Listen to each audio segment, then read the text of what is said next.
Khammam Devarapalli green field హైవేకు భూములు ఇచ్చిన రైతులకు ఇబ్బందులు తప్పడం లేదు. హైవే పక్కన పొలాలున్న రైతులు సర్వీస్ రోడ్లు అండర్ పాస్లు కావాలని గత కొంతకాలంగా డిమాండ్ చేస్తున్నా ప్రభుత్వం పట్టించుకోవడం లేదు.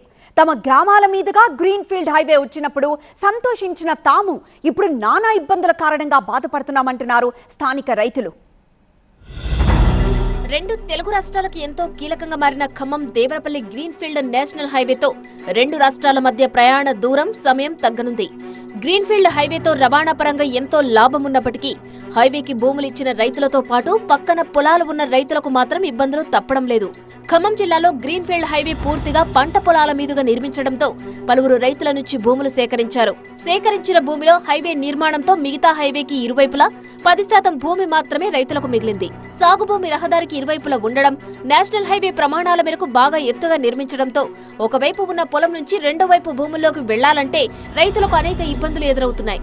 సర్వీస్ రోడ్లు కూడా లేకుండా పోవడంతో చాలా ఇబ్బందులు పడుతున్నారు స్థానిక రైతులు. Chandupatla green Khammam to Devarapalli green field మొత్తం కూడా వ్యవసాయ భూములు పోయింది. రైతాంగం చాలా ఇబ్బందికర పరిస్థితులు ఏర్పడుతుంది. చాలా చోట్ల మాకు ఈ క్రాసింగ్ వాల్స్ చాలా తక్కువ ఉండి రోడ్డు క్రాసులు సైడ్ తక్కువ వల్ల మిషన్లు కూడా పోవట్లేదు. సైడ్ పోయే పరిస్థితి లేదు, కింద దూరే పరిస్థితి లేదు. ఆల్రెడీ దీన్ని మా మంత్రివర్యులు తుమ్మల నాగేశ్వరరావు దృష్టి కూడా తీసుకెళ్లారు చాలా మంది రైతాంగం. ఆయన కూడా సైడ్ ఖచ్చితంగా వస్తుందని చెప్పి అన్నారు. అవి రాకపోతే రైతాంగం ఈ రోడ్డు మీద చాలా ఇబ్బంది గురవుతారు. గ్రీన్ ఫీల్డ్ సర్వీస్ రోడ్లు ఇస్తారనుకున్నాం. అవి సర్వీస్ రోడ్లు ఇవ్వకుండా ఉన్న పొలాలకు వెళ్ళి పొలాల్లో పోవడానికి కూడా ఇక్కడ వాగు ఒకటి ఉంది. వరి మిషన్లు పోవాలన్నా ట్రాక్టర్లు పోవాలన్నా కూడా ఇటు 10 ఎకరం దాకా ఉంది. దీనికి పోవడానికి మిషన్లు కానీ ట్రాక్టర్లు కానీ ఏం బాగోదు కాకుండా ఇక్కడ వాగు ఒకటి అడ్డం ఉంది. దీన్ని ప్రభుత్వం వారు గమనించాలని చెప్పి గమనించి మాకు రైతులకు దారి పోవడానికి దారికి గ్రీన్ ఫీల్డ్ రోడ్డు అమ్మంటే దారి పెంచవలసిందిగా కోరుతున్నాం. ఖమ్మం జిల్లాలోని తల్లాడ, వైరా, పెనుబల్లి, కల్లూరు, సత్తుపల్లి, వేంసూరు మండలాల్లోని పచ్చటి పంట పొలాల మధ్య ఈ హైవే వెళ్లడంతో చాలా మంది రైతులు భూములు కోల్పోవలసి వచ్చింది. కేవలం ఎగ్జిట్ ఎంట్రీ వద్ద మాత్రమే ఈ హైవేలోకి వెళ్లడానికి దిగడానికి అవకాశం ఉంటుంది. మిగతా హైవే మొత్తం ఇరువైపులా ఎత్తుగా ఉండి ఎక్కడా ఈ హైవేలోకి ప్రవేశించడానికి అవకాశం ఉండదు. ఇక్కడ హైవే రెండు వైపులా కూడా వేలాది ఎకరాల భూమిలో పలు గ్రామాల రైతులు పంట పొలాలు సాగు చేస్తున్నారు. చండ్రుపట్ల గ్రామం శివారులో పెనుబల్లి మండలం నుంచి వస్తున్న వాగునీరు ప్రవహించేందుకు గ్రీన్ ఫీల్డ్ హైవేకి ఓ అండర్ పాస్ ఏర్పాటు చేశారు. దీనికి వర్షాకాలంలో మాత్రమే నీళ్లు ఎక్కువగా వస్తాయి. ఇక్కడ రైతులు రెండు వైపులా వెళ్లేందుకు అండర్ పాస్ ఏర్పాటు చేయాలని ఎప్పటి నుంచో డిమాండ్ చేస్తున్నారు. అండర్ పాస్ లేకపోవడంతో రెండో వైపుకు వెళ్లాలంటే సుమారు 6 కిలోమీటర్ల దూరంలో ఉన్న ఎన్ఎస్పీ కాల్వ వంతెన వరకు వెళ్లి తిరిగి రావాల్సి వస్తుందని ఆవేదన వ్యక్తం చేస్తున్నారు స్థానిక రైతులు. గ్రీన్ ఫీల్డ్ వచ్చినందుకు సంతోషపడాలో బాధపడాలని అర్థం కావడం లేదు. ఈ రైతాంగానికి గ్రీన్ ఫీల్డ్ హైవే రోడ్డు వచ్చిన తర్వాత పక్కన ఉన్న ల్యాండ్లో కూడా వాళ్ళు మొక్కలాడడం జరుగుతుంది.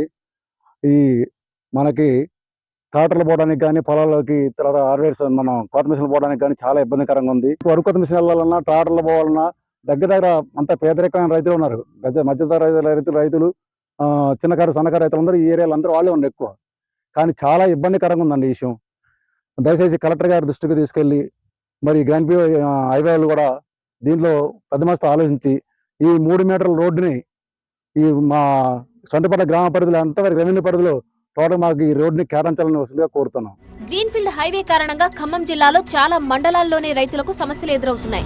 అయితే ఎన్హెచ్ఏఐ అధికారులు మాత్రం హైవే నిబంధనల ప్రకారమే సర్వీస్ రోడ్లు అండర్ పాస్లు ఇస్తామని చెబుతున్నారు. హైవే నిర్మాణం ప్రారంభం నుంచి రైతులు అనేకసార్లు ఆందోళన చేసి హైవే అధికారులు ప్రజాప్రతినిధుల దృష్టికి సమస్యలను తీసుకువెళ్లినా ఇప్పటి వరకు పరిష్కారం కాలేదు. ఇప్పటికైనా ప్రభుత్వం తమ సమస్యను పరిష్కరించాలని స్థానిక రైతులు కోరుతున్నారు.